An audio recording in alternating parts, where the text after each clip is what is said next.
Hey everybody, it's Michael Green and I have a correction for you. When we were modifying our class last time, there was a small mistake we made in MainWindow.cpp. Some of you might have caught it. Some of you may have corrected it while typing it without even thinking. But when we did our calculation in this area here, notice that we made the QStrings length, width, and height. Well, we actually made a mistake and we accessed widthLE twice. So the width and height were set to widthLE. When I ran the program, since I didn't use different numbers and I just used 5, 5, and 5 and 10, 10, and 10, we got the result we were looking for, even though the actual implementation was incorrect. So we need to actually make this height QString equal to UI dereferenced, and we needed to give it heightLE. This one change has now corrected our program, and it'll work for any set. So we'll actually go through and run this now, which will force a new build. I noticed this watching the videos that I uploaded on YouTube. I'm pretty happy with everything that was done, but this one thing stuck out to me and I felt warranted an actual correction. So here we are at our simulated program, and we can actually test out every button here now as well. So I'm going to type in a 5, alright, and then I'm going to come down to width, type in a 6. And we know that 5 times 6 is 30.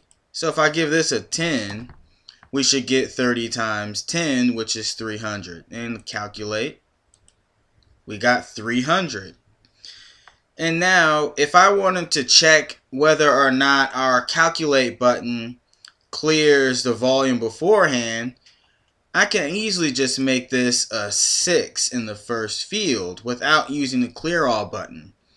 Now we get 36 times 10, which is 360.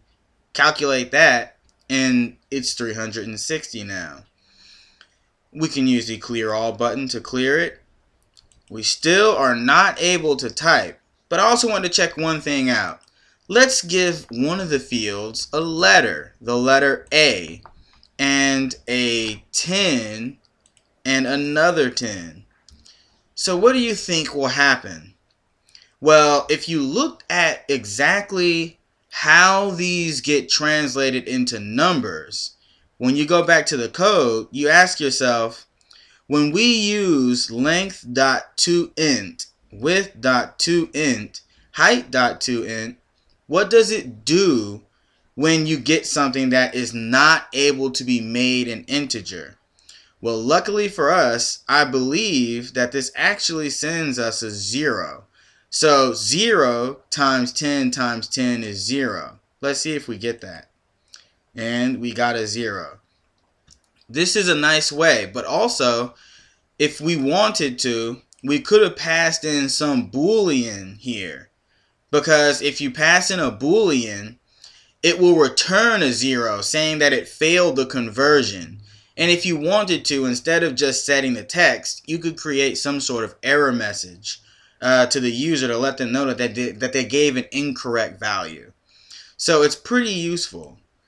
So let's use the clear all button and our exit button. And notice everything now works as we anticipate.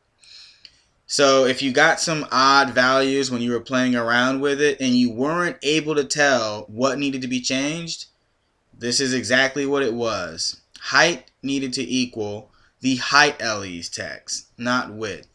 Okay guys, thanks for watching, and I hope you all have a good time at Qt trying to figure this thing out and make some good GUIs.